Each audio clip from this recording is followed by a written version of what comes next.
Mesdames, messieurs, salut les gélulos, salut les oreilles.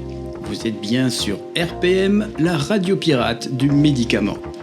Ici, pas de pilules amères, mais des histoires savoureuses sur l'évolution du métier de pharmacien d'officine.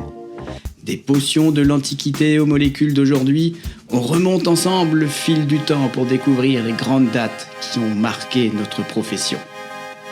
Installez-vous confortablement dans votre comptoir imaginaire et ouvrez grand les écoutilles.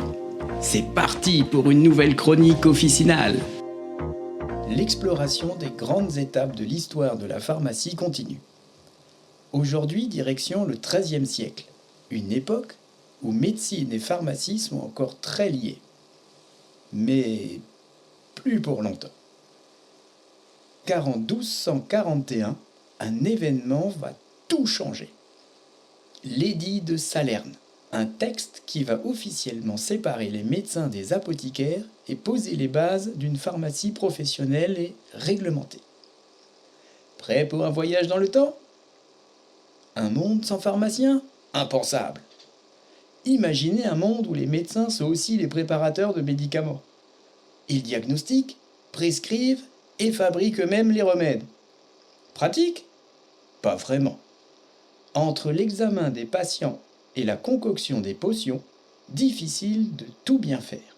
Heureusement, l'empereur Frédéric II, ou Friedrich II von Hohenstaufen en allemand, ou encore Federico II di Svevia en italien, un homme érudit et pragmatique, va mettre de l'ordre dans tout ça. Avec l'édit de Salerne, il décrète officiellement que les médecins doivent se concentrer sur le diagnostic et le traitement. Les apothicaires se spécialisent dans la préparation des médicaments. Autrement dit, chacun son métier, et tout le monde s'en portera mieux.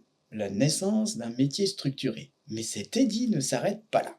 Il impose aussi des règles strictes pour la formation des apothicaires. On ne peut plus improviser, pharmacien du jour au lendemain. Il faut se former, apprendre, maîtriser les plantes et les mélanges. Mieux encore, il encourage la création de guildes d'apothicaires. Ces regroupements vont permettre aux professionnels de partager leurs connaissances, d'améliorer leurs pratiques et de garantir des remèdes de qualité. Petit à petit, l'apothicaire devient une figure essentielle, paysage médical. Ces préparations ne sont plus de simples potions maison, mais de véritables traitements reconnus. Un modèle pour toute l'Europe. Et ce qui se passe en Italie ne va pas rester en Italie. J'en imagine certains en train de sourire. L'édit de Salerne inspire d'autres régions d'Europe, qui adoptent à leur tour des réglementations pour mieux encadrer la pharmacie. L'idée qu'un médicament doit être préparé par un expert, et pas juste par quelqu'un qui s'y connaît un peu, fait son chemin. En somme, ce texte marque le début de la pharmacie moderne. Une discipline avec ses propres règles, un savoir-faire et une reconnaissance officielle. Une véritable révolution pour la pharmacie. Aujourd'hui encore, on retrouve l'héritage de cet édit dans la profession pharmaceutique. Chaque pharmacien qui ouvre son officine, chaque médicament soigneusement dosé et réglementé, chaque interaction entre médecin et pharmacien, tout cela, on le doit en partie à ce décret vieux de plus de 780 ans. Alors, la prochaine fois que vous délivrez les médicaments en pharmacie, pensez à Frédéric II et à son édit de Salerne. Parce que sans lui, nous serions peut-être encore en train de courir entre deux consultations.